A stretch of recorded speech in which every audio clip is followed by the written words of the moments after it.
라는 제목으로 하나님의 말씀을 증거하도록 하겠습니다. 여러분, 우리가 리커스토어 같은 것을 지나가다 보면은 우리가 흔히 그 로러리, 그 복권 당첨 금액이 붙어 있는 그런 전광판을 보게 됩니다. 우리가 91번 프리웨이를 타다 보면은 또한 그 메가밀리언 그리고 뭐 또 여러 가지가 있죠. 그런 당첨 금액, 복권 당첨 금액이 나와 있습니다.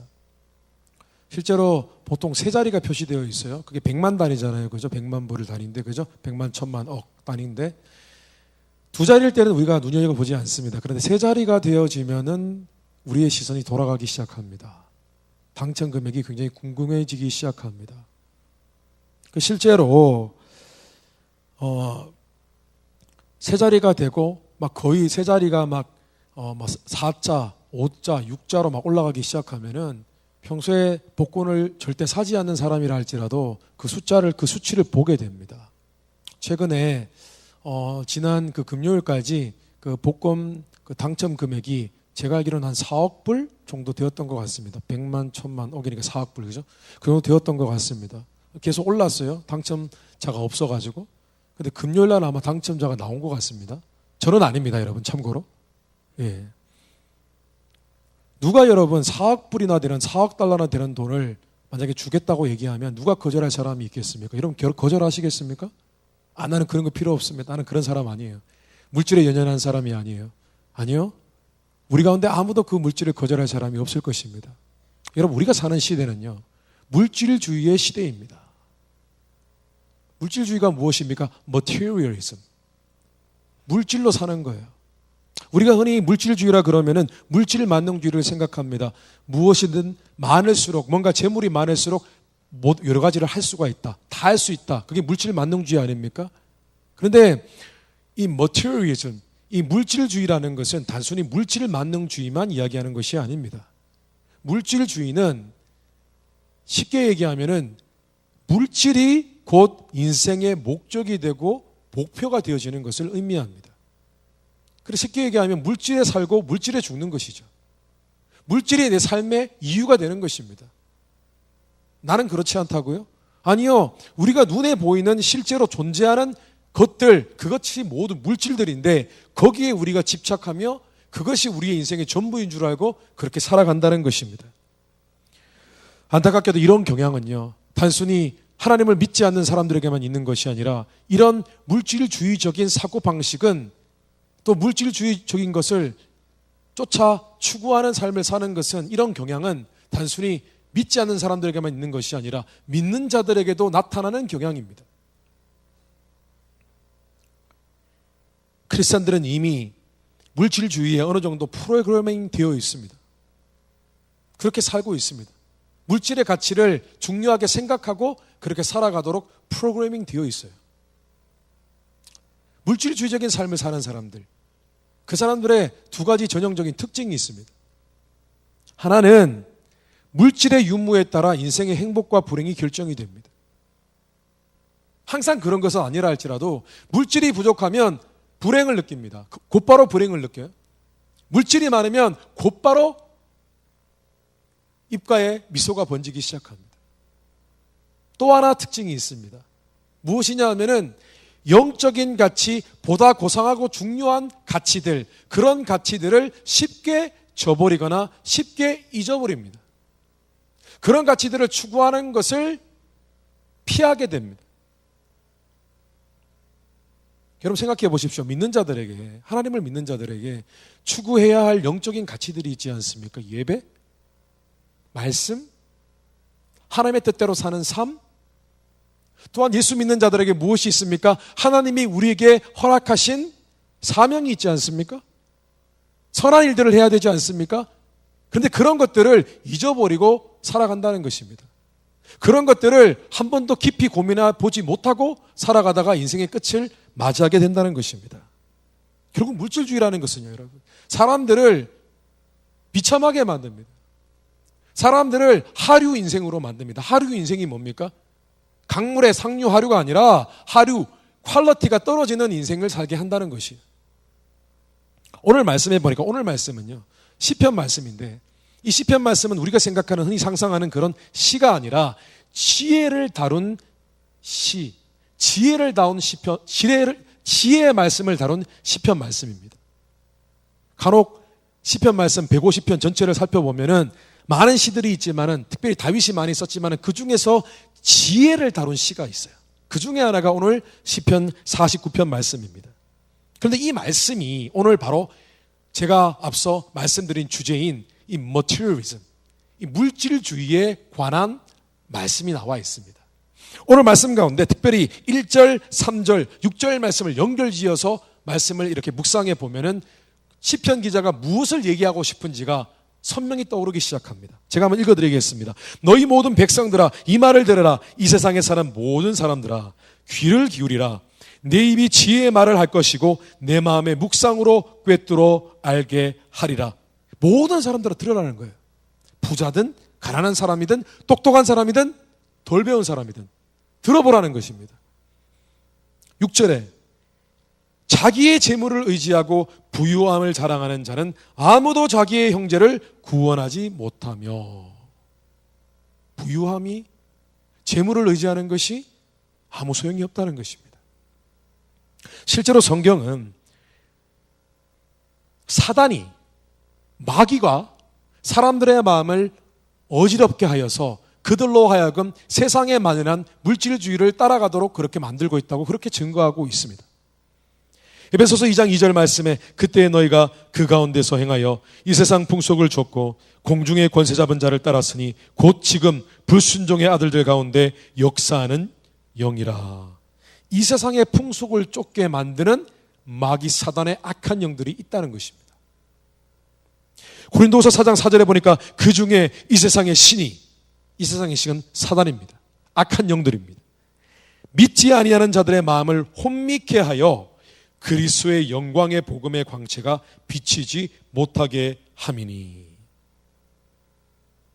이 혼미하게라는 표현을 쓴 것은 그렇게 번역된 이 헬라어 단어는 이 투플러라는 단어입니다. 투플러라는 단어입니다. 투플러. 근데 이 단어는 mentally make blind, 뭐 physically도 마찬가지지만 주로 정신적으로 사람을 blind, 눈이 보이지 않게 만든다는 것입니다. 쉽게 얘기하면 이 세상의 물질주의라는 것은 사실 사단이 만드는 것으로서 사단이 사람들의 마음을 이것으로 혼미하게 해서 바른 삶을 살아가지 못하도록 만든다는 것입니다. 여러분, 우리가 살아가는 세상, 여러분 다 하나님이 만든 것이 아닙니다. 하나님이 주관하고 계시지만은 사람이 만들었고 사단이 사람을 미혹하기 위해서 만든 문화들이 너무나 많이 있습니다. 우리는 이것을 분별할 수 있어야 한다는 것입니다. 여러분, 믿는 자들은요, 물질주의로 가득 찬 세상의 파도에 휩쓸려 방향이 없이 물 위를 둥둥 표류하는 그런 인생을 살지 않도록 우리는 예의주시해야만 합니다. 세상이라는 시커먼 바다 가운데 빠져서 물을 삼켜서도 안 되고 거기에 익사해서도 안 되는 것입니다. 그래서 오늘은 물질주의로 가득한 세상에 우리의 마음이 빼앗기지 않고 영적인 삶으로 나아가는 방법, 그 비결을 나누고 묵상하는 시간 갖도록 하겠습니다. 첫째로, 우리는 물질적인 것들의 한계를 철저히 인정해야 됩니다. 물질주의적인 것의 한계, 물질의 한계가 무엇인지를 철저히 우리는 볼 수 있어야 된다는 것입니다. 앞서 말씀드린 것처럼 이 물질주의라는 것은, 그 물질주의의 기본적인 컨셉은 물질 만능주의입니다. 돈이 있으면, 재물이 많으면 무엇이든 할 수 있다라는 것입니다. 그런데 이 얘기가 사실은 굉장히 사실적입니다. 여러분, 돈이 있으면 웬만한 거 다 할 수 있습니다. 돈이 많으면 여러분 산을 살 수 있습니까? 못 삽니까? 돈이 있으면 산을 살 수 있어요, 여러분. 알고 계셨어요? 없어 보니까 모르지. 돈이 있으면 섬을 살 수 있어요. 모르죠? 안 사봐서. 저도 몰라요. 섬을 가지면 어떤 기분인지 몰라요. 여러분 가운데 섬을 소유한 사람이 있게 되시기를 주님의 이름으로 축원합니다. 놀러 가게요. 그 미국의 유명한 그 영화 배우나 유명한 사람들 중에서 섬을 소유한 사람이 있다고 얘기 들었습니다. 우리가 잘 아는 그 누구죠? 그 초콜릿 공장에 출연한 사람이 누구죠? 예? 예? 조니 뎁, 예, 조니 뎁. 조니 뎁이 섬을 갖고 있대요, 여러분. 놀랍지 않습니까? 돈으로 못하는 게 없어요. 돈이 있으면 미모를 바꿀 수 있습니다. 완전히 튜닝해 버릴 수 있어요. 정말입니다. 예, 미안합니다. 이 얘기하니까 좀 그렇네요, 마음이. 돈이 있으면 수명을 연장할 수 있습니다. 수명을 연장할 수 있어요. 뿐만 아니라 물질주의에서 파생된 또 다른 쾌락주의라는 것이 있습니다. 쾌락주의. 쾌락주의가 무엇입니까? 시간이 없다는 거예요. 충분히 즐겨야 된다는 거예요. 시간이 많지 않아요. 우리나라에서 흔히 얘기하는 노래들 있잖아요. 부르는 노래. 노세 노세 젊어서 노세. 늙어 죽으면 못 놀아이. 그건 쾌락주의거든요. 근데 쾌락주의도 매우 타당한 논리입니다. 왜냐하면 물질이라는 것은 사람을 만족시킵니다, 여러분. 왜냐하면 우리는 육체를 갖고 살고 있기 때문에 물질적인 것은 모두 우리의 육체를 이롭게 하는 것들입니다. 육체에 기쁨을 주는 것들입니다. 그렇기 때문에 여러분, 물질주의라는 것, 쾌락주의라는 것은 굉장히 타당한 논리입니다. 실제로 인생은 짧습니다. 우리가 누릴 수 있는 것, 시간이 많지 않아요. 그런데 바로 이 두 가지, 물질주의라는 것은 너무나 사실적이고 너무나 현실에서 타당한 논리 있기 때문에 사람들은 물질주의에서 헤어나오지 못하는 것입니다. 그런데 오늘 말씀의 시편 기자는요, 굉장히 묵직한 단어를 우리에게 던집니다. 물질주의에 빠져있는 사람들에게 굉장히 묵직한 단어 하나를 던지는데 그것이 뭐냐 하면 죽음입니다. death, 죽음이에요. 발음이 왜 세지? 임플란트를 해서 그런 이빨이 하나 없어가지고. 죽음이에요, 여러분. 오늘 성경 말씀에 보니까 현대인의 성경 번역으로 9절에서 12절 말씀을 보면 이런 말씀이 있습니다. 그가 살아서 죽음을 보지 않을 것인가? 그러나 그는 지혜 있는 자도 죽고 어리석고 무지한 자도 함께 망하며 그들의 재물은 남에게 남겨두고 떠나는 것을 보게 되리로다. 그러나 그들이 속 생각에 그들의 집은 영원히 있고 그들의 거처는 대대에 이르리라 하여 그들의 토지를 자기 이름으로 부르는도다. 사람은 존귀하나 장구하지 못하며 멸망하는 짐승 같도다. 여러분, 시편 기자는 무슨 얘기를 하고 있냐면은 물질이 아무리 대단해 보여도, 물질에 아무리 대단한 파워가 있다 한들 죽음 앞에서는 아무런 의미가 없다는 거예요. 죽음 앞에서는 아무런 소용이 없고 허무할 수밖에 없다는 것입니다. 그래서 뭐라고 얘기하냐면은 결국 죽고 나면은 아무것도 가질 수 없는데 사람은 그것이 마치 영원히 누릴 것처럼 그렇게 물질을 모으고 물질을 즐기며 살아간다는 것입니다. 그러면서 시편 기자가 하나 예를 드는 것이 뭐냐 하면은 사람들이 되게 웃긴 게 자기가 소유한 토지, 자기가 소유한 건물에다가 자기 이름을 붙인다는 거예요. 자신의 소유권을 영원히 사람들에게 남기기 위해서. 여러분, 그 가까운 예가 우리 주변에 있어요. 게리 센터, 게티 센터 아시죠? 가보셨을 거 아니에요? 안 가보셨습니까? 아유, 이래 유명한데. 그 게티라는 사람이, 돈 많은 게티라는 사람이 리차드 마이어라는 건축가를 통해서 지은 건물 아닙니까? 게티 센터. 헌팅턴 라이브러리. 여러분, 헌팅턴 비치하고 같은 계열의 그런 게 아니에요. 헌팅턴 비치는 헌팅턴이라는 사람의 땅이에요. 그 사람을 기념하기 위해서 세워진 거예요. 그런데 시편 기자가 무슨 말을 하냐면 우습다는 거예요. 다 죽는데 자기 이름을 남긴들 무엇 하냐는 거예요. 그래서 여러분, 하나님을 믿는 자들은 인생에 반드시 끝이 있다. 죽음 그러면 너무 상처 입게 되고, 인생의 끝이 있음을 기억해야만 합니다. 인생의 끝이 있어요. 우리는 끝으로 달려가고 있습니다. 우리가 이것을 기억해야만 우리는 물질주의적인 이 세상에서 살아갈 때에 다시 한번 우리의 마음, 미혹된 마음을 다시 한번 돌이킬 수 있는 기회를 얻게 됩니다.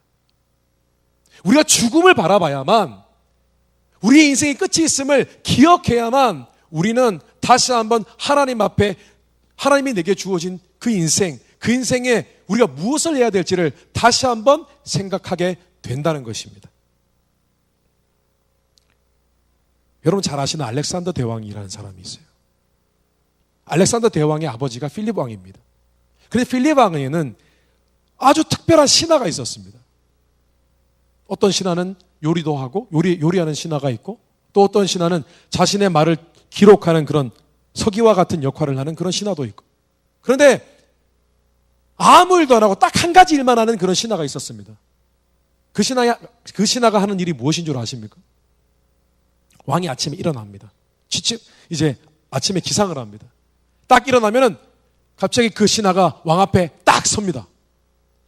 서서 이렇게 얘기를 합니다. 왕이시여, 당신은 반드시 죽는 것을 기억하시기 바랍니다. 매일 그 얘기를 하는 거예요. 그 얘기만 하면 할 일 끝, 집에 가면 돼요. 그런 신하가 있었답니다. 왕이시여, 당신은 반드시 죽어야만 한다는 사실을 잊지 마십시오. 얼마나 지혜롭습니까? 죽음을 생각하면서 인생을 아끼는 지혜가 엿보이는 그런 이야기인 것 같습니다. 구원받은 하나님의 자녀가 죽음을 두려워할 필요는 없습니다. 그러나 인생의 끝이 있다는 사실을 기억해야만 합니다. 그것을 기억함으로써 남은 인생을 더욱더 의미 있게 살아갈 수 있다는 것입니다.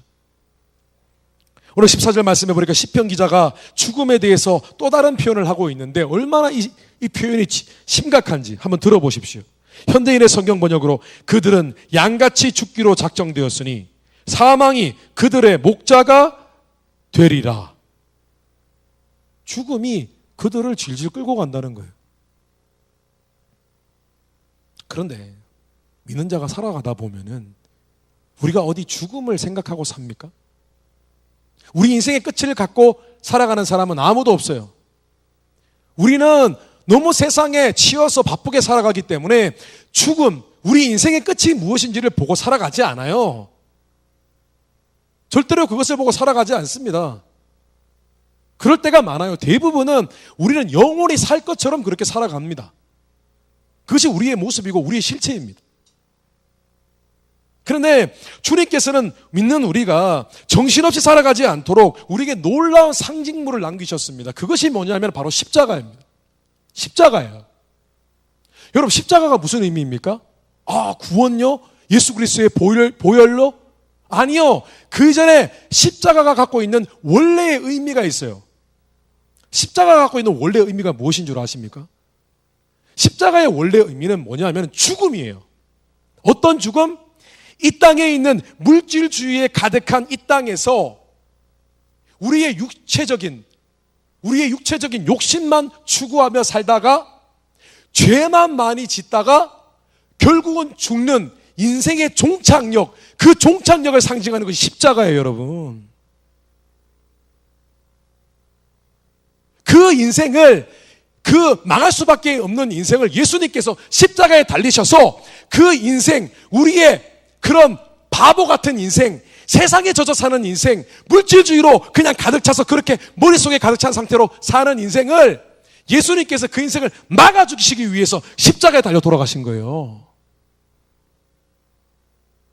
그 인생의 악순환을 끊어버리시기 위해서.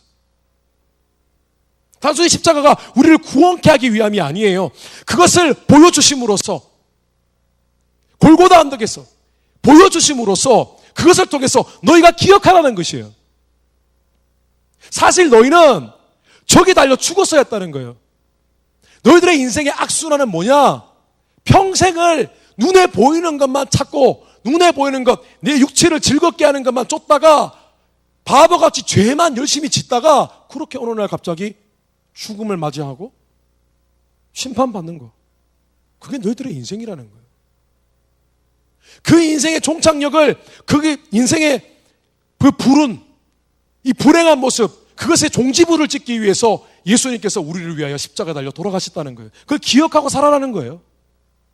그래서 예수 믿는 사람들은 이렇게 생각을 떠올려야 합니다. 결국 육신을 위해 살면 죄만 더 짓게 되는구나. 결국 죽게 되고 심판을 당하게 되는구나. 예수님께서 이 일을 막기 위해 나를 대신하여 십자가에 달려 죽으셨구나. 그렇다면 내가 더 이상 세상적인 것에만 욕심내며 살다가 죽을 수는 없지. 예수님의 죽음을 헛되게 할 수는 없지. 내가 그렇게 살 수 없지. 라고 해야 된다는 것입니다. 그래서 사도 바울은 날마다 십자가를 바라봐야 할 예수 그리스도를 믿는 자들에게 이런 말을 남겼습니다. 갈라디아서 5장 24절 말씀에 그리스도 예수의 사람들은 육체와 함께 그 종욕과 탐심을 십자가에 못 박았느니라. 육체적인 욕심을 십자가에 못 박았느니라. 그렇게 말하지 않았어요? 명령형으로 예수 그리스도를 믿는 자들은 물질주의에 빠져 사는 그 욕심, 그 종욕을 십자가에 못 박아야 합니다 라고 한 것이 아니라 십자가에 이미 못 박았느니라. 여러분, 이게 무슨 말입니까? 이미 나는 육체의 욕심을 이루기 위해 사는 물질주의적인 삶을 살지 않기로 결정했습니다. 그렇게 생각하고 살아나는 거예요. 나는 이미 거기와 무관한 사람입니다. 나는 그렇게 살지 않겠습니다. 그럼 모든 불쌍한 인생들이 걸어가는 그런 뻔한 인생 살지 않겠습니다. 그렇게 살아가는 것입니다. 여러분, 예수 그리스도의 십자가라는 렌즈로 세상을 바라보기 시작하시기를 주님 이름으로 축원합니다. 여러분의 삶의 목적과 이유가 무엇인지를 다시 한번 묵상해 보시기 바랍니다. 항상 십자가를 통하여 여러분의 주위에 있는, 그리고 여러분의 마음 가운데 있는, 세상에 물들어 있는 그 마음을 바라보시고 다시 회복하시고, 이 모든 화려한 것들이 결국은 썩어 없어질 것들이구나, 나는 영원한 것들을 위해 살아야겠구나 라는 결론에 이르는 지혜로운 종들이 되시기를 주님 이름으로 축원합니다. 둘째로, 우리는 우리의 마음을 영적인 가치로 철저히 무장해야 됩니다. 영적인 가치로 무장을 해야 돼요. 사람은 가치 기준에 따라 살아갑니다. 가치가 곧 그 사람이 무엇을 해야 될지 삶의 목적을 정하고, 가치가 곧 그 사람의 삶의 방식을 결정합니다. 예를 들어서 요리를 좋아하는 사람, 요리를 먹기 좋아하는 사람은 당연히 요리 프로그램을 많이 보게 될 것입니다. 먹는 것을 취미로 삼게 될 것입니다. 그리고 어쩌면 그 사람이 요리사가 될지도 모르죠. 요리사가 안 돼도 최소한 먹방 해가지고 별풍선 모으고, 그 BJ라 그러나요? 그런 사람이 될 수도 있겠죠.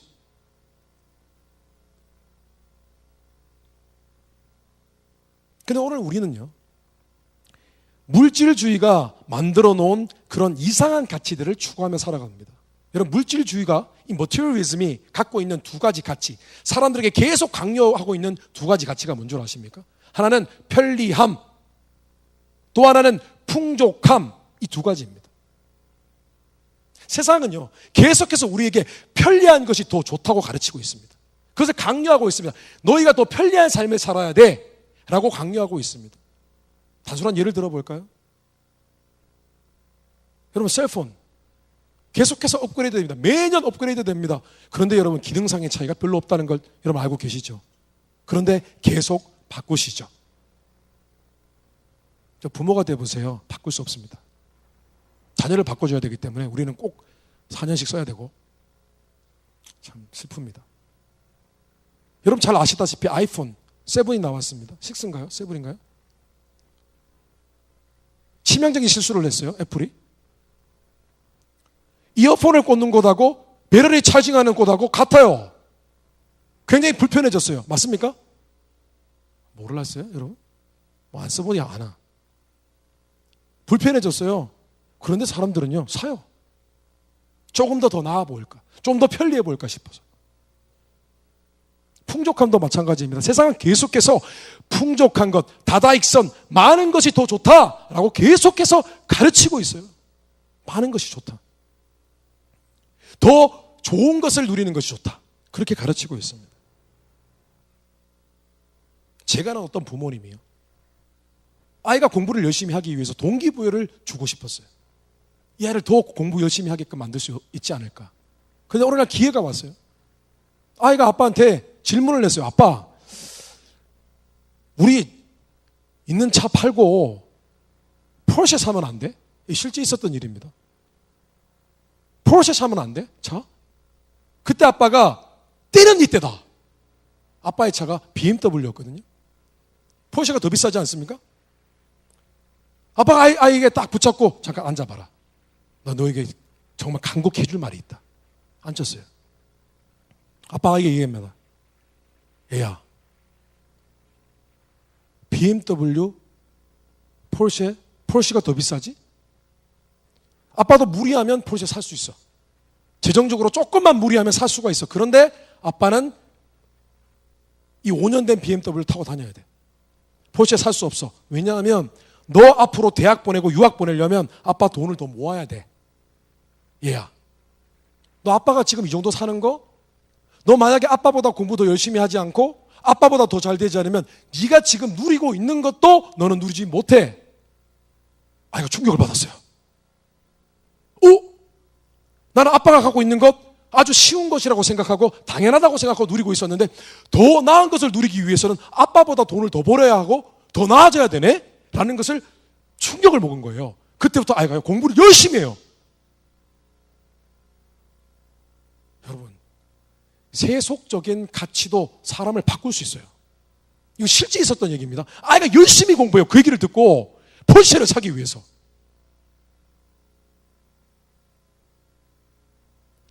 여러분, 혹시 우리가 이런 물질주의적인 가치관에 사로잡혀 있는 것은 아닙니까? 이런 것을 목표로 하며 살아가고 있는 것은 아닌지 우리가 스스로를 점검해 보아야 할 필요가 있다는 것입니다. 그런데 여러분, 이렇게 살면 결국은 우리 중 10중 8구는 이 세상적인 것을 추구하는 그 중압감에 눌려서 인생에 낙심하고 좌절하는 그런 삶을 살게 됩니다. 또는 결국은 그 목표를 이루지 못한 것 때문에 자신의 인생을 비관하며 살게 됩니다.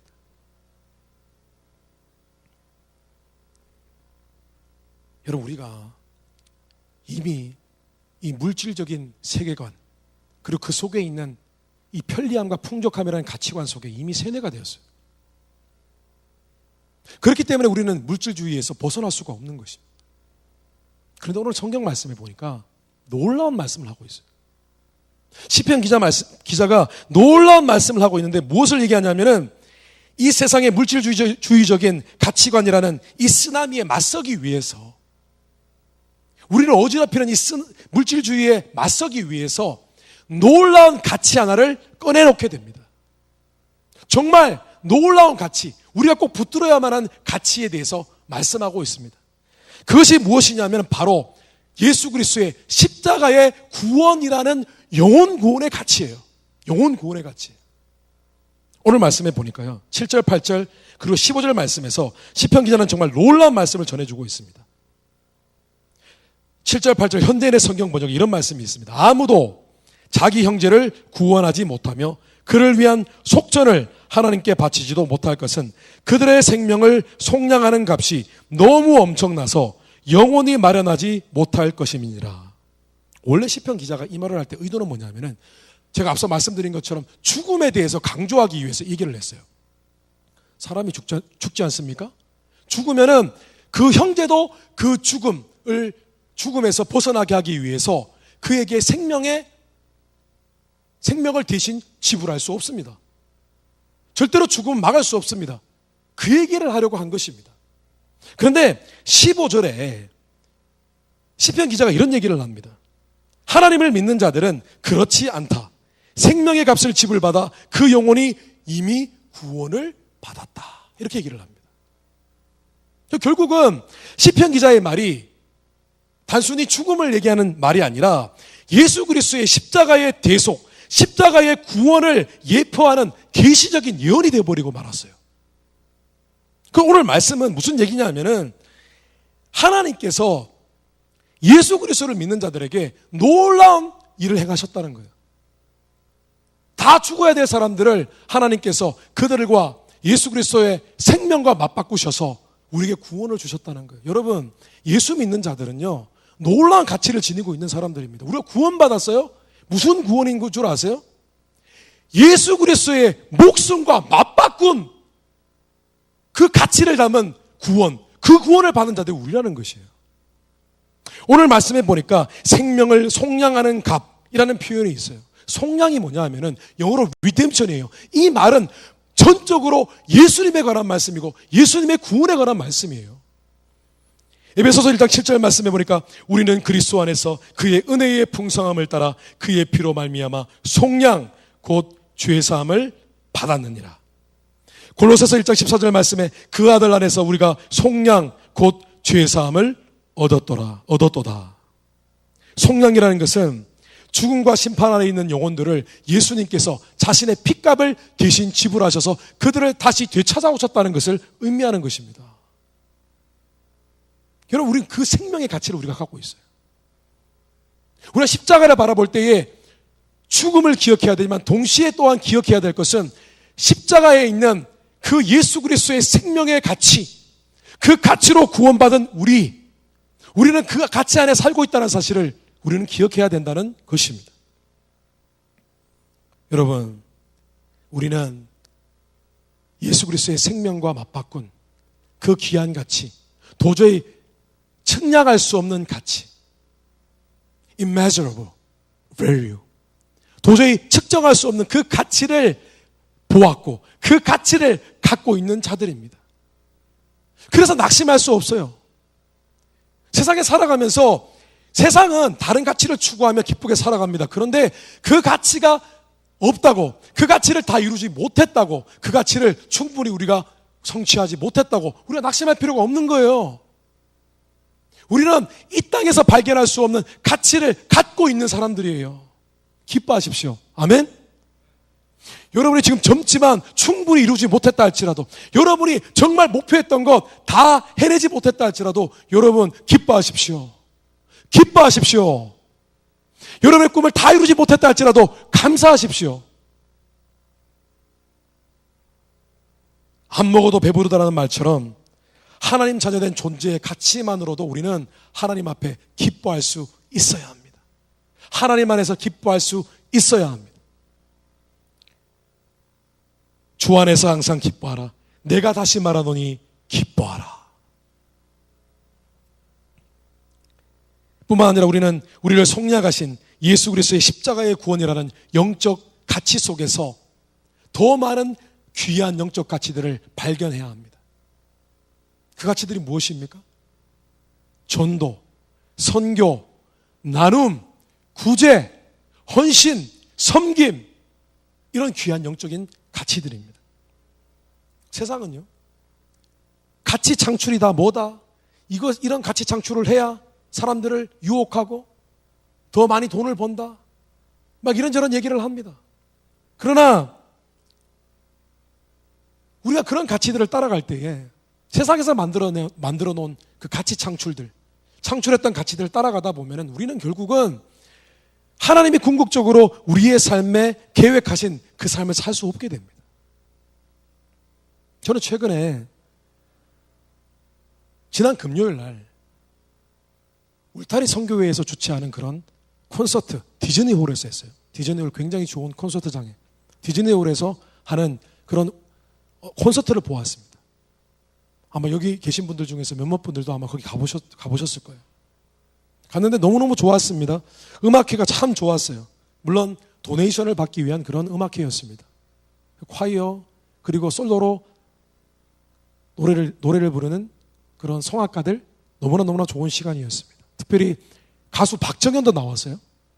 박정현 씨가 나와가지고 노래 3곡이나 불렀어요. 너무너무 좋더라고요. 그런데 그 콘서트에서 유독 제 눈길을 끌었던 것 한 가지가 있습니다. 노래가 아니었어요. 그 디즈니홀이라는 그 좋은 공간, 인테리어가 잘 된 그 좋은 공간이 아니었어요. 제 눈에 들어온 것은 무엇이었냐면은 매번 노래를 부르는 순서마다 그 사이에 그 시간 동안에 동영상이 떴어요. 무슨 동영상이 떴냐 하면은 나눔에 관한 짧은 동영상들을 매 순서마다 틀어줬어요. 그 동영상 가운데 이런 동영상이 있었어요. 국수 한 그릇으로 생명을 살린 그 나눔에 관한 동영상이 있었어요. 어떤 내용이냐 하면은 어떤 사람이 사업을 실패했습니다. 사업에 망했어요. 사업에 망해서 길거리에 나앉았습니다. 홈리스가 되었어요. 노숙자가 되었습니다. 너무 배가 고팠어요. 보통 오래 노숙 생활을 하면은 밥 얻어먹을 것을 대충 아는데 이분은 노숙 생활한 지 얼마 되지 않아서 어떻게 밥을 얻어먹어야 될지 몰랐습니다. 며칠을 굶었어요. 그래서 음식점마다 찾아가서 좀 내가 너무 배가 고픈데 밥을 좀 줬으면 좋겠다라고 했는데 전부 문전박대를 당했어요. 그러다가 어느 날 길을 걸어가다가 너무 배가 고파서 눈에 띄인 것이 국수집이었어요. 아주 허름한 국수집. 들어갔는데 할머니가 국수를 말고 있었어요. 할머니가 이게 국수 한 그릇 시켰어요. 국수를 먹었어요. 그냥 뭐 허겁지겁 먹었어요. 너무 배가 고파가지고. 그리고 국물을 마시는데 갑자기 할머니가 오셔가지고 그릇을 뺏는 거예요. 그래서 순간 되게 화가 났대요. 이 할머니도 나의 행색을 보면서 나를 무시하나 보다. 그렇게 생각을 했대요. 근데 할머니가 가시더니 주방에 가서 국수 한 그릇을 더 말아서 이분에게 주는 거예요. 또 허겁지겁 먹었어요. 다 먹었어요. 국물도 다 마셨어요. 그건 돈이 없잖아요. 그래서 에라이 모르겠다 싶어서 도망치다 빠져나왔대요. 막 도망가는데 갑자기 할머니가 세우더래요. 소리 지르면서 할머니가 뭐라고 말했냐면은 그냥 가, 뛰지 말고 넘어지면 다쳐 라고 했다는 거예요. 그 얘기를 듣고 이 노숙자분이 감격했다는 거예요. 감동이 되어진 거예요. 그래서 살아갈 소망을 다시 얻게 되고 나중에 다른 나라로 이민을 가게 되었고 거기서 사업을 해서 성공을 하고 재기를 했다는 것입니다. 참 놀라운 것이죠. 국수 한 그릇은 2,500원 밖에 하지 않았지만 나눔의 마음이 담긴 국수 한 그릇의 가치는 사람을 살릴 정도의 그런 무한한 가치였던 것입니다. 그런데 여러분, 이런 나눔의 가치들이라는 것, 영적인 귀한 가치들은 예수 그리스도의 십자가의 가치, 생명과 맞바꾼 그 헌신의 가치, 그 가치 안에 이미 녹아져 있는 것들이에요. 하나님의 사랑의 가치, 구원의 가치 속에 이미 있는 것들이에요. 하나님께서 우리에게 십자가를 주셨습니다. 십자가를 통해서 예수 그리스도의 모습을 보여주셨어요. 예수 그리스도의 그 고귀한 생명의 가치를 보여주셨어요. 사랑의 가치를 보여주셨어요. 희생의 가치를 보여주셨어요. 여러분, 우리가 어떻게 살아야 됩니까? 이 땅을 살아갈 때 세상의 물질주의적인 이 세상에서 주는 편리함과 풍족함, 이 가치로 살아야겠습니까? 아니면 예수 그리스도의 십자가의 가치를 통하여 다른 많은 영적인 가치를 붙들고 살아야겠습니까, 여러분? 하나님께서 우리에게 그것을 깨닫게 하시려고 십자가를 주신 것입니다. 디도서 2장 14절 말씀에 그가 우리를 대신하여 자신을 주심은 모든 불법에서 우리를 속량하시고 우리를 깨끗게 하사 선한 일을 열심히 하는 자기 백성이 되게 하려 하심이니라. 이런 말씀을 정리하겠습니다. 하나님이 우리를 부르신 것은, 우리를 구원하신 것은 New Life, 새로운 삶을 살게 하시기 위함입니다. New Life, 새로운 삶이에요. 새로운 삶. 이 땅을 살아가면서 많은 믿지 않는 자들이 살아왔던 그 삶이 아니에요.